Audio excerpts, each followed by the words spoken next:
ballroom fell silent as Elizabeth Harrington stepped onto the stage, commanding attention in her tailored navy dress. The spotlight caught the subtle shimmer of her diamond earrings, the first significant purchase she'd made when her company went public. 300 industry executives watched as she approached the podium, her smile confident, her shoulders back. In the last row, Richard Harrington froze, program clutched in his trembling hands. The ex-wife he'd discarded 7 years ago now stood before him as the keynote speaker at the National Food Industry Conference, her company valued at over $1 billion. Have you ever watched someone's face when they realize the woman they discarded is now worth more than they ever dreamed? When the power dynamic they thought was permanent has completely reversed. 7 years ago, Richard walked out on Beth and their newborn twins for a younger model. Today, he's desperate for investors while she's the billion-dollar keynote speaker everyone came to hear. But how does a heartbroken mother of twins transform betrayal into an empire? And what happens when the man who abandoned her family suddenly wants back in? If you've ever had to rebuild your life from scratch, hit that like button right now. Let me know in the comments if you've turned pain into purpose. Thank you for that warm welcome, Beth began, her voice carrying the gentle lilt of her Oklahoma roots. 7 years ago, I was baking pies in my parents' kitchen with 2 babies napping nearby, wondering how I was going to make rent the following month. A ripple of appreciative laughter moved through the audience. Today, Harrington Foods products are in over 30,000 stores nationwide. And that same pecan pie recipe my grandmother taught me has become America's best-selling dessert. She paused, letting the magnitude of that transformation sink in. But this isn't a story about pie. It's a story about resilience, about finding sweetness in the midst of bitterness, and about the power of believing in yourself when no one else does. Richard sank lower in his seat, the weight of her words pressing against his chest. The woman on stage bore little resemblance to the young wife he'd discarded, not just in her elegant appearance, but in the core of steel that radiated from her every word, every gesture. This was a woman who had not just survived abandonment but had transformed it into triumph. I lost everything once, Beth continued, her voice even and strong.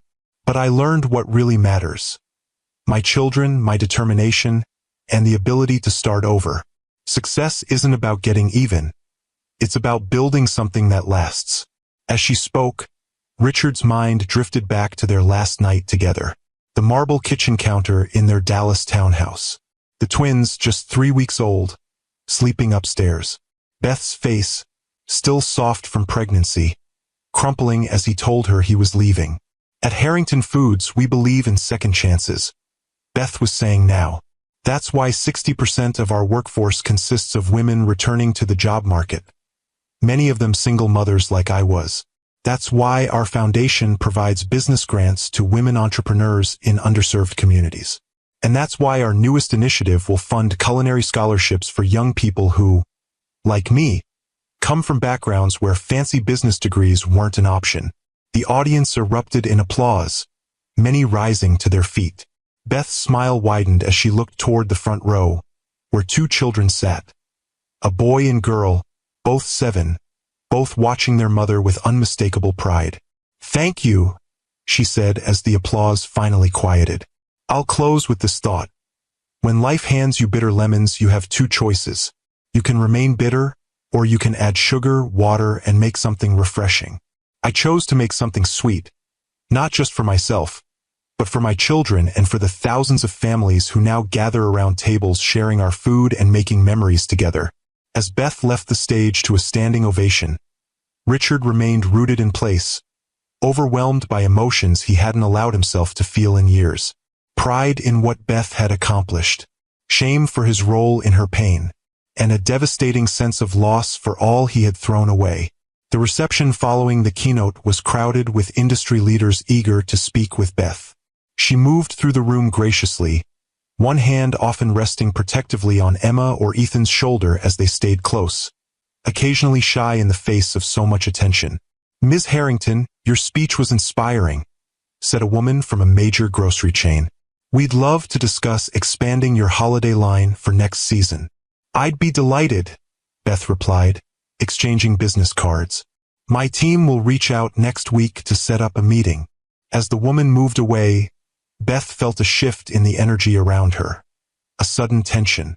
She turned to find Richard standing a few feet away, looking older and diminished in a suit that had seen better days. Their eyes met across the space between them, years of unspoken history hanging in the air. "Beth," he said, his voice rough with emotion. She instinctively drew the twins closer to her sides, a protective gesture she couldn't suppress. "Richard, I didn't know you were attending the conference. I'm here for the real estate development track," he explained, his eyes moving to the children. "These are our children," Beth confirmed quietly. "Emma, Ethan, this is Mr. Harrington." The twins regarded him with curiosity but no recognition. They had seen photos, knew the basic outline of who their father was, but he had been an abstract concept rather than a presence in their lives. "Hello," Emma said politely, while Ethan offered a small nod. Richard swallowed hard, visibly struggling to maintain his composure. "They're beautiful, Beth. They look just like us," she finished for him. "Yes, they do." An awkward silence fell between them, broken when Jessie, Beth's sister-in-law and the twins' beloved aunt, approached. "Beth, the Food Network people are looking for you," she said, casting a wary glance at Richard. "Something about an interview?" "Thank you, Jessie," Beth replied. "Would you mind taking the twins for some refreshments? I'll just be a moment." Once the children were out of earshot, Beth turned back to Richard, her expression composed but guarded. "I didn't expect to see you here, Beth. I had no idea," he said, gesturing vaguely toward the conference hall where she'd spoken. You've done incredible things."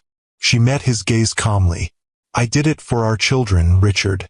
They deserved a mother who never gave up. And yes, I built something big. But I never needed your approval to do it." He flinched slightly at her words, then his gaze shifted to where Emma and Ethan stood by the refreshment table, Jessie helping them select cookies. "They're so grown, and they look just like us. I can't believe how much I missed." Beth nodded gently. "They've grown up happy, loved, and strong, without wondering why their father chose glamour over family." Richard's voice cracked as he spoke. "I made the biggest mistake of my life. Is there any way? Perhaps we should continue this conversation somewhere more private," Beth suggested, gesturing toward a side door that led to a smaller reception room. Once inside, with the door closed behind them, Richard seemed to deflate, sinking into a chair as if his legs could no longer support him. "How did this happen, Beth?" he asked, his voice barely above a whisper. "How did you build all this?" Beth remained standing, maintaining the physical and emotional high ground. "One day at a time, one pie at a time, one decision at a time. But we tried for years to have children," Richard said, shaking his head in disbelief. "And then when the twins finally came, I just left." "What kind of man does that?" "The kind who values youth and beauty over substance and commitment," Beth replied, her voice even. "The kind who sees a family as an accessory rather than a blessing." Richard winced at the accuracy of her assessment. "I was a fool." "Yes," Beth agreed simply. "You were." The directness of her response seemed to surprise him. The Beth he had known 7 years ago would have softened the blow, would have rushed to make him feel better even when he was wrong. This Beth had no interest in cushioning his ego. "Tell me what happened," he said finally. "After I left. How did you go from there to this?" Beth considered him for a long moment, weighing whether he deserved to know her story. Finally, she spoke, her voice taking on the cadence of a woman who had told this tale before, but never to the man who had set it in motion. "After you left, I couldn't stay in Dallas," she began. "Every corner of that house reminded me of your betrayal. Every friend who suddenly stopped calling reminded me how quickly people choose sides when money and power are involved." She moved to the window, looking out at the Chicago skyline as she continued. "I took the twins and went home to Tulsa, to my parents' house. I had nothing but a suitcase, 2 newborns, and the $5,000 you left in our joint account before you cleaned it out." Richard had the decency to look ashamed. I thought it would be enough until I what? Beth interrupted. Found another man to support me? Got a job with no recent work experience and 2 infants to care for? What exactly was your plan for me, Richard? He had no answer. My mother took one look at me standing on her porch with those babies and said, "Child, he did you a favor." I thought she'd lost her mind. Beth smiled at the memory. But she was right. You leaving forced me to find strength I never knew I had. As Richard sat in stunned silence, Beth's mind drifted back to the beginning of their story, to the days when she had believed in him. In them, in the future they would build together. They had met at a charity gala in Dallas 12 years before their divorce. Beth, fresh out of college with a degree in business administration, had been working for a catering company to pay off her student loans. Richard, already showing promise in real estate development at 30, had been immediately drawn to her warmth and authenticity. "You're different from the other women here," he told her that night, helping her clear dessert plates despite the raised eyebrows from his colleagues. "You're real." Their courtship had been a whirlwind. Richard, ambitious and charismatic, had swept Beth off her feet with his grand visions and unwavering confidence. Within 6 months, they were married, settling into a modest apartment in Dallas as Richard worked to establish his own development company. Those early years had been lean but happy. Beth had handled the books for Richard's fledgling business, working late into the night at their kitchen table while he networked and closed deals. She'd believed in his vision, supported his dreams, put her own career aspirations on hold to help build his. "Remember how we used to celebrate every small victory?" Beth asked, her voice softening with the memory. "That first successful renovation project in Oak Cliff. The day you signed the lease on your first office space. We'd splurge on a bottle of champagne we couldn't afford and toast to our future." Richard nodded, his eyes distant. "You always believed in me, even when the banks didn't." "I did," Beth agreed. "And when your company finally took off, I was so proud." We both were. The success had come gradually, then all at once. By their 5th year of marriage, Harrington Development Group was handling multimillion-dollar projects across Texas. They'd moved into a beautiful home in Highland Park, joined the right country clubs, attended the right parties. Richard had become the man he'd always wanted to be, respected, wealthy, powerful. And Beth had become, what?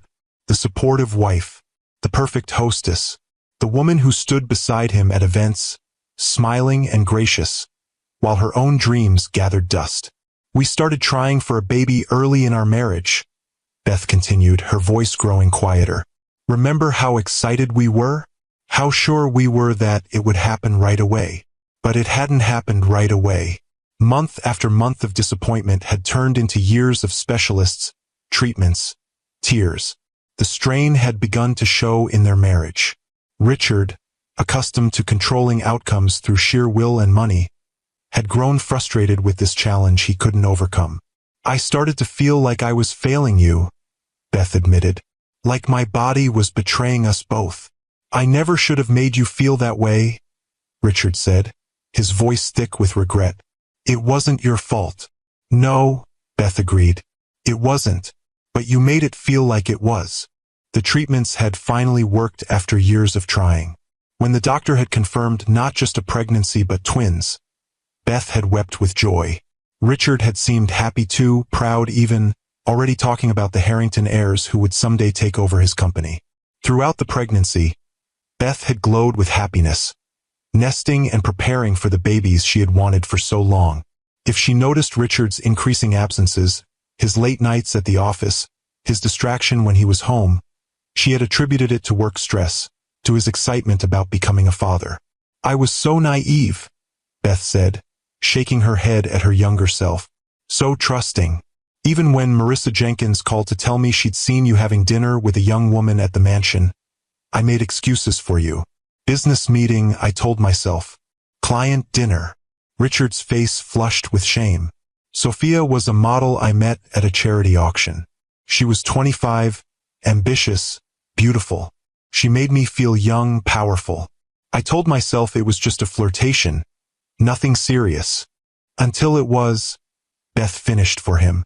The twins had been born 3 weeks early, a difficult C-section that had left Beth exhausted and in pain. Richard had been there for the birth, had held Emma and Ethan with wonder in his eyes. For a brief moment, Beth had thought perhaps the babies would bring them closer, would remind Richard of what truly mattered. Instead, 3 weeks later, he had sat her down in their marble kitchen and ended their marriage with clinical detachment. "I want a divorce," he had said, watching her face crumple as she sat at the kitchen island, still recovering from her C-section. "Sophia understands me in ways you never did." "Richard, please," Beth had whispered, tears streaming down her face. "We just had babies. Our babies. We can work through this." "There's nothing to work through," he'd replied coldly. "I've made my decision. You can keep the house and enough to get by. You'll be fine with the kids." He'd walked out that night, leaving behind the woman who had supported him through every lean year, who had believed in him when no one else did. The woman who had just given him the children they'd spent years praying for. All for Sophia Lang, with her perfect body and ambitious eyes, who had made him feel young and powerful again. "The divorce was ugly," Beth said, returning to the present. "Your lawyers tried to minimize everything. My contributions to your business, my needs as a new mother, the children's future requirements. You fought me on every point, even though you were the one who left." Richard couldn't meet her eyes. "I was angry, defensive. I told myself you were trying to punish me, to take what I'd built." "What we built," Beth corrected him. "But in the end, I didn't want your money. I just wanted peace. I wanted to raise our children without bitterness and fighting. So I took what you offered, the house I couldn't afford to maintain, the generous settlement that barely covered 6 months of expenses, and full custody of the twins." She paused, her gaze direct and unflinching. "And then I left Dallas with my dignity intact and my children in my arms. That was worth more than anything you could have given me." Sisters, have you witnessed someone underestimate a strong black woman? Tag someone who needs this reminder of our resilience and drop a crown in the comments. The first months in Tulsa had been a blur of sleepless nights and tearful days. Beth's parents' modest home had become her refuge, a place where she could heal and gather her strength. Her mother would rock one twin while Beth nursed the other, her weathered hands gentle, her wisdom constant. "You come from strong stock, Elizabeth Marie," her mother would say. "Your grandmother raised 6 children after your grandfather passed. Your great-grandmother built a life from nothing during the hardest of times. And here you are, with a college education and 2 beautiful babies. You think some man leaving you is going to break that line of strength? Think again." During those early days, cooking became Beth's therapy. While the twins napped, she would stand beside her grandmother in the kitchen, learning the recipes that had sustained their family through generations of hardship and joy. "The secret's in the patience," Grandma would say, showing Beth how to caramelize the pecans for her famous pie. "Can't rush goodness, just like you can't rush healing." By the time the twins were 6 months old, Beth had begun selling baked goods at the local farmer's market. Her pecan pies, made from her grandmother's recipe with a twist of honey instead of corn syrup, quickly developed a following. Soon she was taking orders for church events, family reunions, and small weddings. "I remember the first time I made $100 in a single day at that market," Beth told Richard, the memory bringing warmth to her voice. "I came home and cried because it meant I could buy diapers without asking my parents for help." Richard shifted uncomfortably in his chair. "I tried to send child support after the divorce was final, but the checks came back. Your father said you didn't want anything from me." "I didn't," Beth confirmed. "Not after your lawyer tried to claim I'd abandoned our marriage by moving to Tulsa. Not after you testified that I'd been emotionally unavailable during my pregnancy, as if growing your children was some kind of personal failing." The divorce had been swift and brutal. Richard's family money had secured him the best attorneys, while Beth could barely afford the filing fees. In the end, she had walked away with nothing but her maiden name restored and full custody of the twins, the only thing she had truly wanted. By the time the twins were toddlers, I had 3 regular employees, all single mothers who needed flexible hours just like I did. We converted my parents' garage into a commercial kitchen and called ourselves Beth's Southern Sweets. We sold pies, cakes, and cookies to every restaurant and cafe in a 50-mile radius. Beth's business acumen had surprised even herself. She took online courses in marketing and business management while the twins slept. She learned about food safety regulations, packaging requirements, and distribution channels. She built a website and started shipping her most popular items to customers who had moved away but still craved a taste of home. The turning point came when Emma was 4, Beth continued. She had a high fever that wouldn't break. I had to take her to the emergency room, but I had no health insurance. The bill wiped out our savings, and I realized that if I wanted security for my children, I needed to think bigger. That night, after the crisis had passed and both twins were sleeping soundly, Beth had sat at her grandmother's kitchen table with a notebook and a determination that bordered on desperation. If local success wasn't enough, she would have to expand. If fresh baked goods were too limited, she would have to innovate. I developed a method to make our pecan pies shelf-stable without losing the homemade taste, Beth explained. It took months of experimentation, but eventually I created a product that could be shipped nationwide and still taste like it came from Grandma's oven.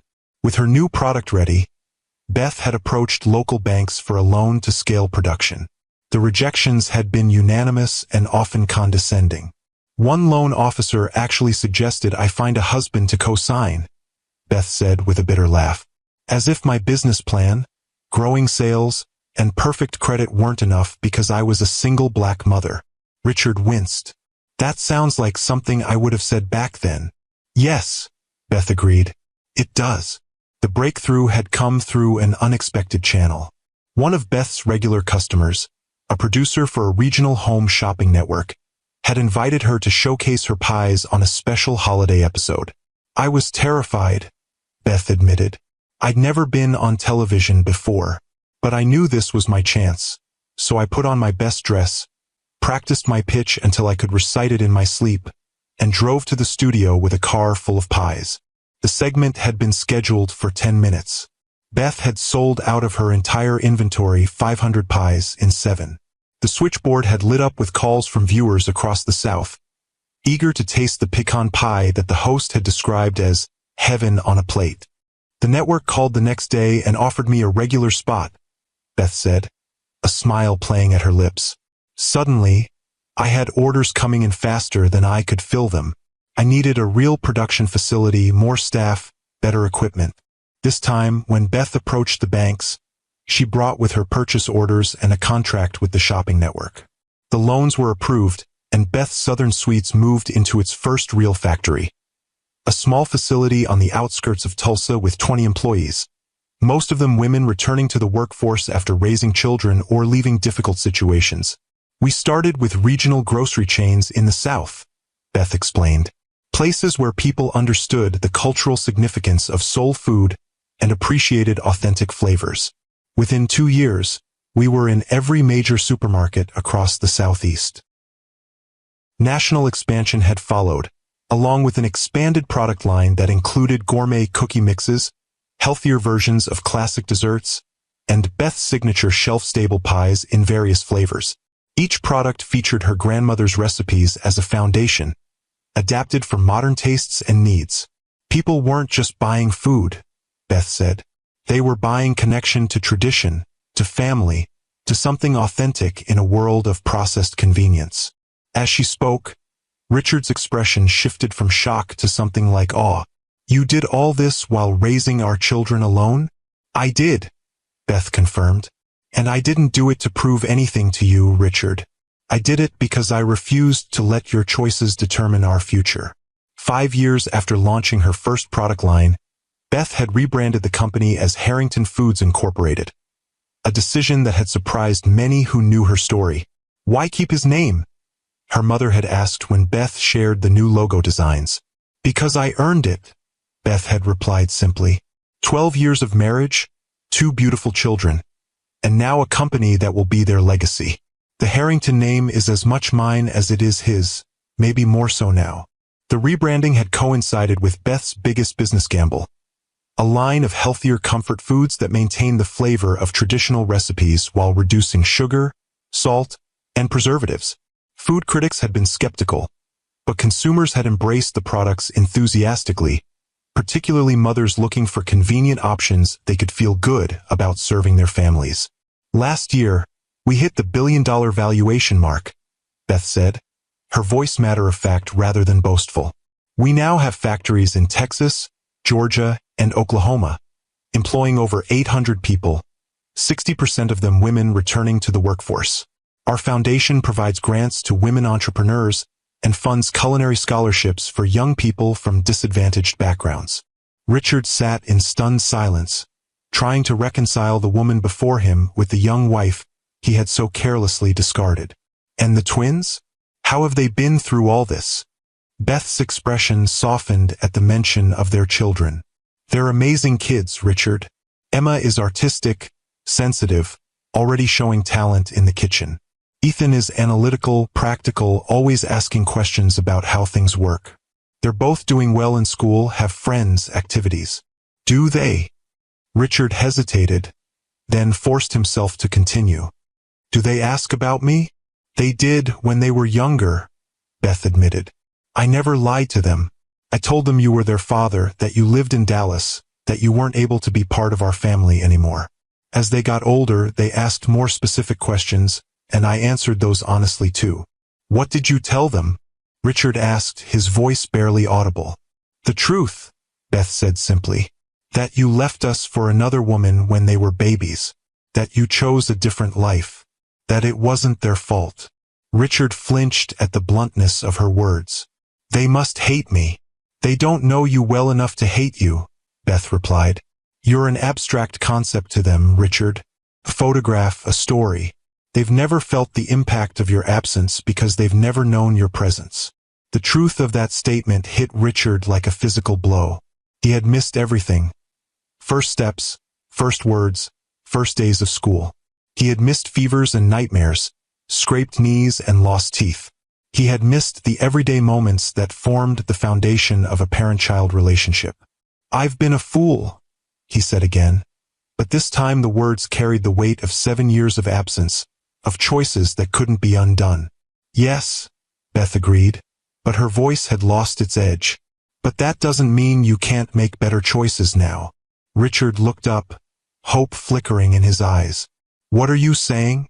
I'm saying that Emma and Ethan deserve to know their father, if he's genuinely interested in being part of their lives, Beth said carefully. Not the man who left, but the man you might become. Someone who puts their needs first, who shows up consistently, who earns their trust. I want that chance, Richard said immediately. More than anything. Beth studied him, searching for sincerity in his expression. It won't be easy. They're 7, not babies anymore. They have opinions, feelings, questions you'll need to answer. And I won't allow you to disappoint them again. I understand. Richard nodded, his voice steady despite the emotion threatening to overwhelm him. I'll do whatever it takes, whatever you think is best. We'll start slowly, Beth decided. Supervised visits, perhaps once a month. If that goes well, we can discuss more regular contact. Relief washed over Richard's face. Thank you, Beth. I don't deserve your kindness. This isn't about what you deserve, Beth replied honestly. It's about what's best for Emma and Ethan. They should know where they come from. All of it, the good and the bad. A knock at the door interrupted their conversation. Jessie poked her head in, her expression concerned. Beth, the twins are getting tired, and you have that early flight tomorrow. Thank you, Jessie, Beth said, rising from her chair. I'll be right there. As Jessie withdrew, Beth turned back to Richard. I'm staying at the Peninsula. Why don't you come by tomorrow morning around 9?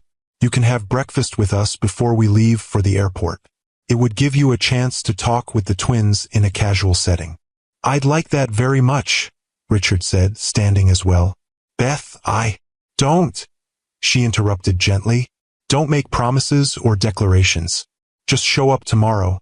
Be kind to our children, and we'll go from there. Richard nodded, understanding the wisdom in her words. 9 o'clock. I'll be there. As Beth moved toward the door, Richard spoke again, his voice soft but clear. For what it's worth, I'm proud of you. What you've built, who you've become, it's extraordinary. Beth paused, her hand on the doorknob. Thank you, she said simply. But I didn't do it for your pride or approval. I did it for myself, for our children, and for every woman who's ever been told she wasn't enough. With that, she left the room, her head high, her steps confident. A woman who had transformed betrayal into triumph, heartbreak into empire, abandonment into strength. If you believe in the power of sisterhood and community to lift us up, subscribe to Timeless Love Tales for more stories that celebrate our strength. The next morning dawned clear and bright, Chicago's skyline gleaming in the early sunlight. In their peninsula suite, Beth helped the twins prepare for breakfast, answering their curious questions about the man they would be meeting. Is he really our dad? Emma asked, her small fingers working to fasten the buttons on her cardigan. Yes, sweetheart, Beth replied, gently taking over the task. He's your biological father, but he doesn't live with us, Ethan stated, more observation than question. He lives in Dallas. That's right, Beth confirmed. Your father and I divorced when you were babies. He's been living his own life and we've been living ours. Is he nice? Emma wanted to know, her amber eyes, so like Richard's, wide with uncertainty. Beth chose her words carefully. He seems to want to get to know you both, and that's a good thing. You can decide for yourselves what you think of him. A knock at the door ended their conversation. Beth smoothed her cream silk blouse, took a deep breath, and went to answer it.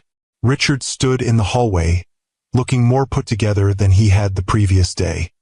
He'd clearly made an effort, his suit pressed, his hair neatly combed, a small gift bag in each hand.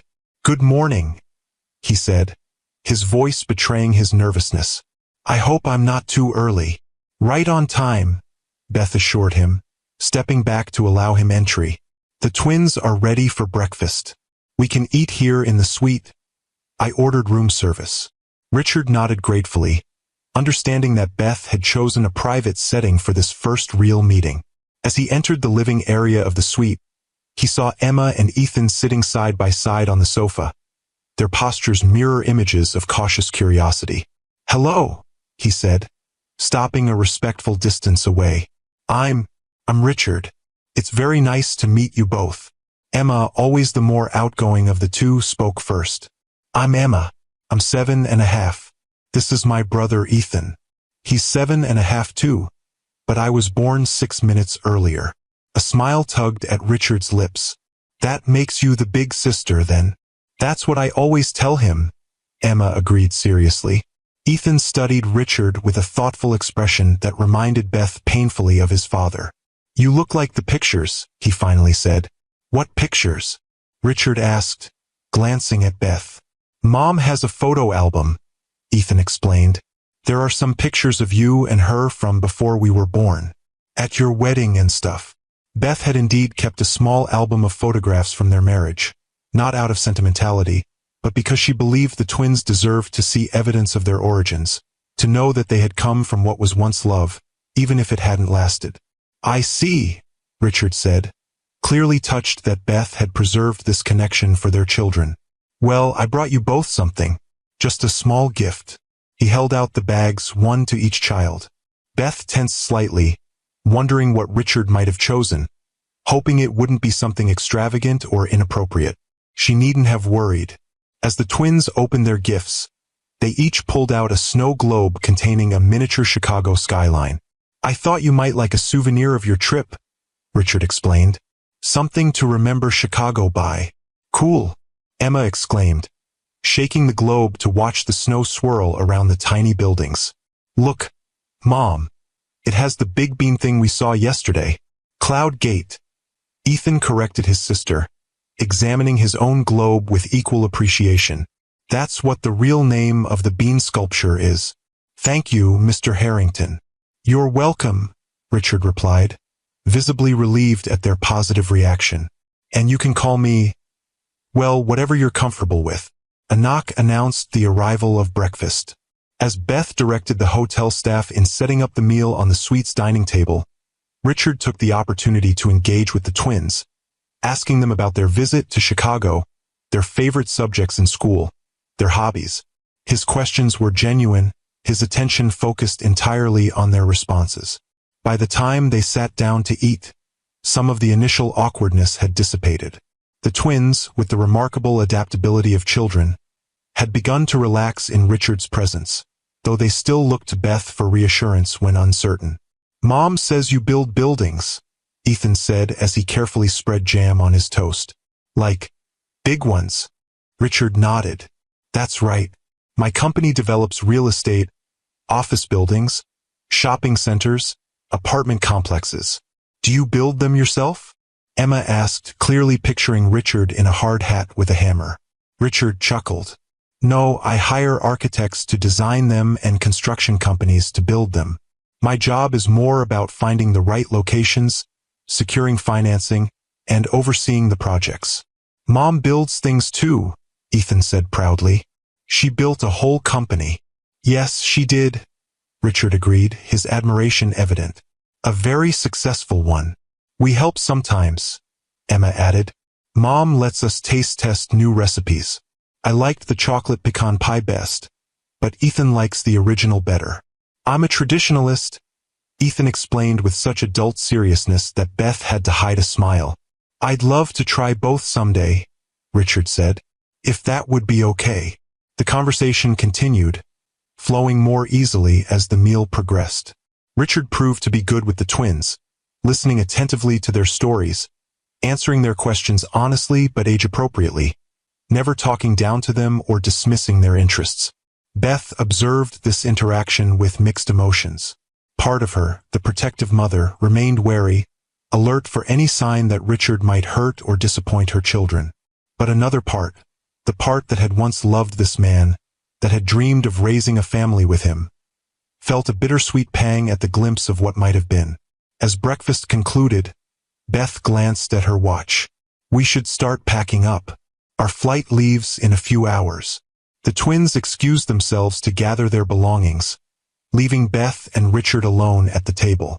"They're incredible, Beth," Richard said softly. "So bright, so well-adjusted. You've done an amazing job with them." "Thank you," Beth replied. "They make it easy most days. They're good kids." "When can I see them again?" Richard asked, the question tentative but hopeful. Beth considered this. "We live in Tulsa. You're in Dallas. It's not an insurmountable distance, but it's not exactly convenient either." "I could come to Tulsa," Richard offered immediately. "Once a month, like you suggested. More often if you and the twins are comfortable with that."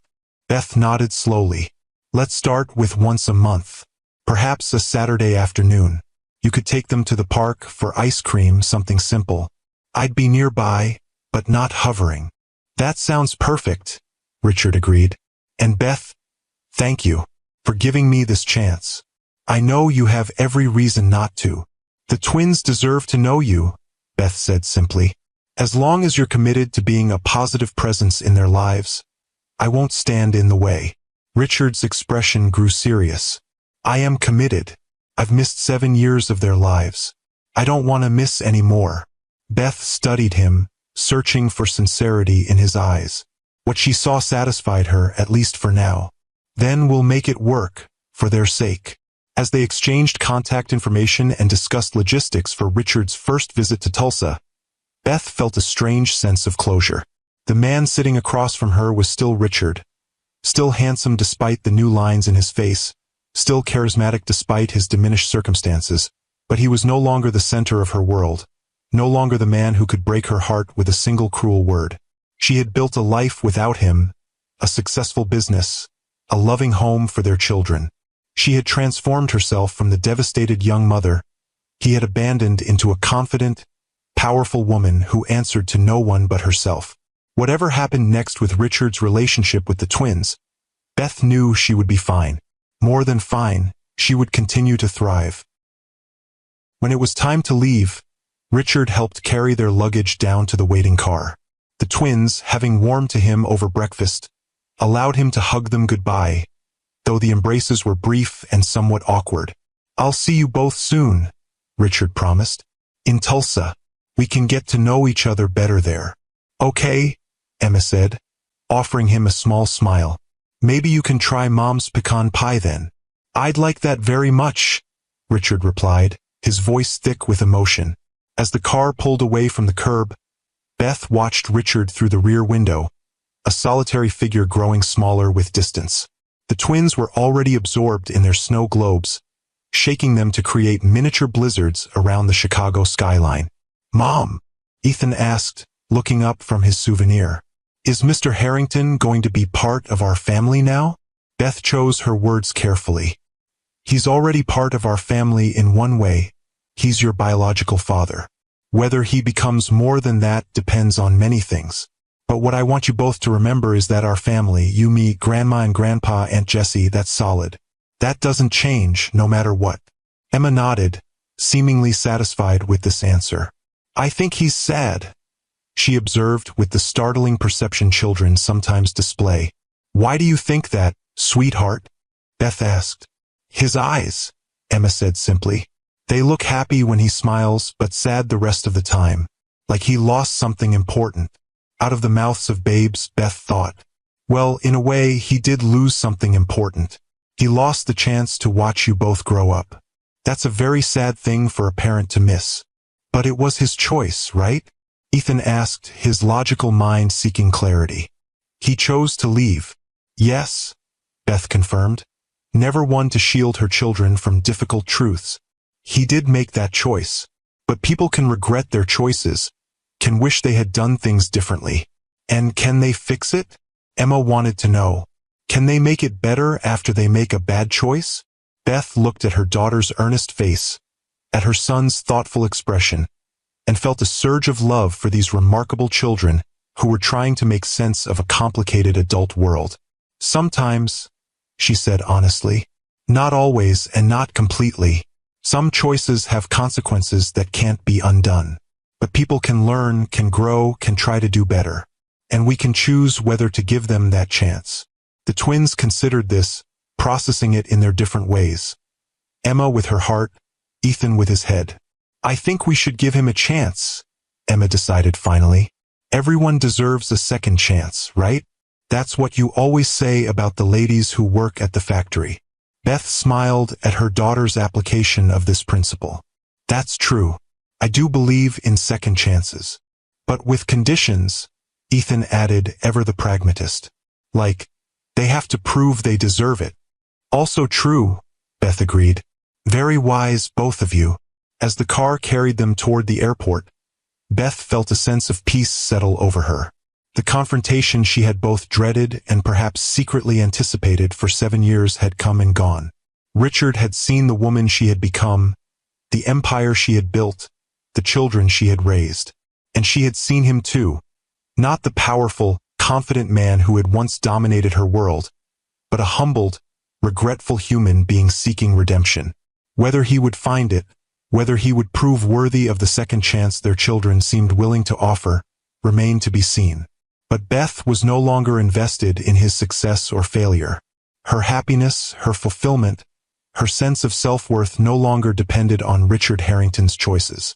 She had built something sweet from the bitter lemons he had handed her. And that, perhaps, was the greatest triumph of all. 2 years later, the kitchen of Beth's Tulsa farmhouse bustled with activity as Emma and Ethan, now 9, helped prepare Sunday dinner. The spacious, warm space was the heart of their home. Professional-grade appliances alongside cherished family heirlooms, the perfect blend of Beth's past and present. Mama, is Daddy coming today? Emma asked, carefully measuring flour for the biscuits. Yes, sweetheart, Beth replied, checking the roast chicken in the oven. He'll be here at 4. Over the past 2 years, Richard had slowly earned a place in the twins' lives.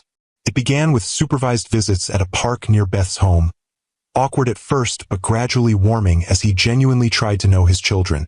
He never missed a scheduled visit, brought thoughtful gifts rather than showy ones, and most importantly, listened to them with real interest. The transition from Mr. Harrington to Daddy had happened naturally, about 6 months into their new relationship. Emma had used the term first, Ethan following a few weeks later, each child moving at their own pace toward acceptance. For his part, Richard had proven more committed than Beth had dared to hope. When his development company finally folded under the weight of bad investments and market shifts, he had made a decision that surprised everyone.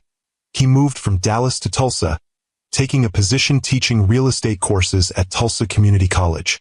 The salary was modest compared to his former wealth, but it provided stability and, surprisingly, satisfaction. He's good at teaching, Ethan had reported after sitting in on one of Richard's classes during a school career day. People listen to him. He explains things so they make sense. The doorbell rang precisely at 4 o'clock. Richard was nothing if not punctual these days.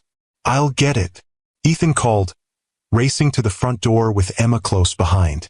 Beth wiped her hands on a dish towel, listening to the children's excited greetings.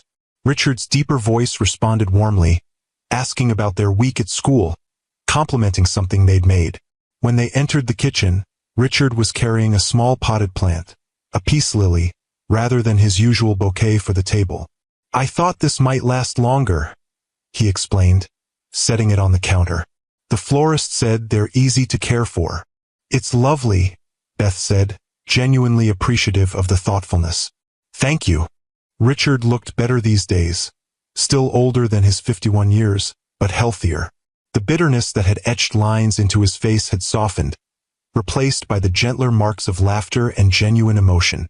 "Something smells amazing," he commented, keeping a respectful distance as Beth moved around the kitchen. "Grandma's roast chicken," Emma informed him proudly, "with rosemary from our garden.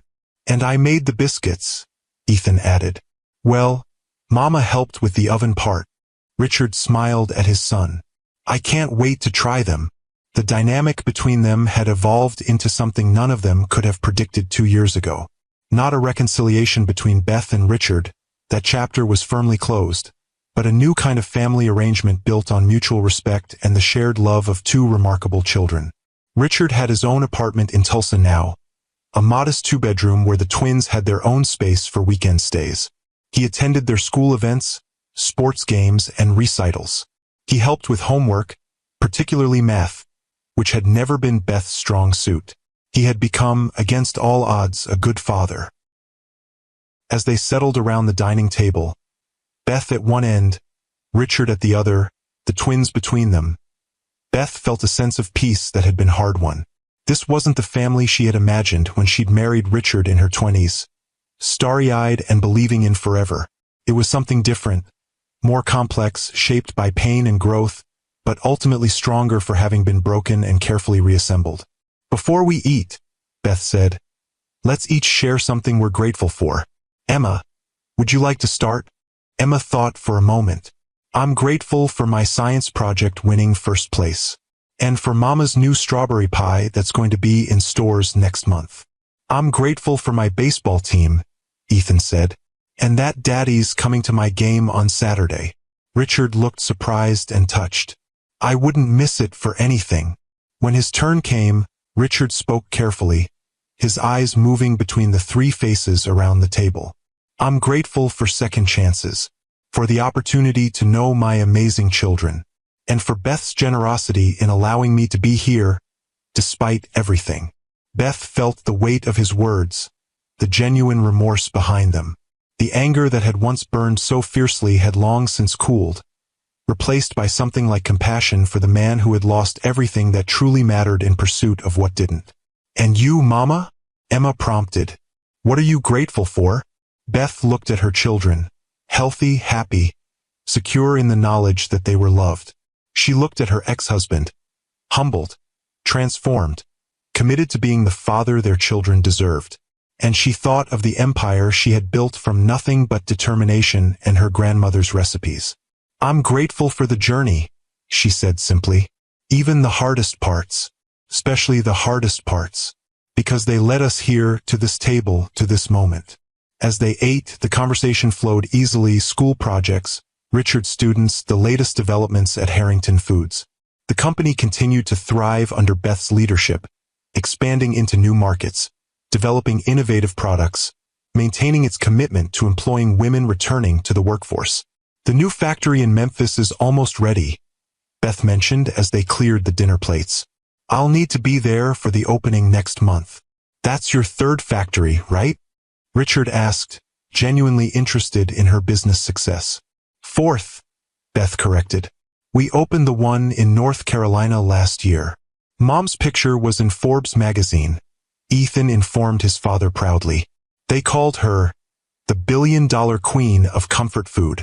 Richard smiled. A well-deserved title. After dinner, while the twins went to finish their homework, Beth and Richard sat on the back porch, watching the sunset paint the Oklahoma sky in shades of pink and gold. These quiet moments had become part of their new routine, a time to discuss the children, to coordinate schedules, to maintain the respectful co-parenting relationship they had worked hard to establish. Beth, Richard said after a comfortable silence, there's something I've been wanting to tell you. She turned to him, curious. What is it? I've met someone, he said carefully. Her name is Diane. She teaches English at the community college. Beth felt a momentary surprise, followed by a realization that she wasn't jealous or upset, just concerned about how this might affect their children. That's good, Richard, she said sincerely. You deserve happiness. Thank you, he replied, clearly relieved by her reaction. It's still new, but it feels right, different from anything before. She's kind, intelligent, grounded. Have the twins met her? Beth asked, the mother in her immediately focusing on what mattered most. Not yet, Richard assured her.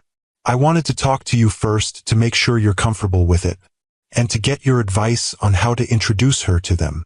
The fact that he sought her input, that he prioritized the children's well-being and her comfort level spoke volumes about how much he had changed.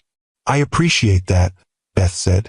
Maybe start with something casual, a picnic at the park, ice cream. Keep it light, no pressure. Let them get to know her gradually. Richard nodded, taking her advice seriously. That sounds perfect. And Beth, I want you to know that no one will ever replace you in their lives. Or try to. I know that, she said confidently. Our children know who their mother is. That's never been in question. They sat in companionable silence for a few more minutes before Richard spoke again, his voice thoughtful. Do you ever think about how differently things might have turned out? If I hadn't been such a fool 7 years ago? Beth considered the question, looking out at the garden she had planted with her own hands, the home she had created for her children, the life she had built from the ashes of their marriage. Sometimes, she admitted. But then I look at everything that came after, Harrington Foods, the foundation, the opportunities we've created for other women.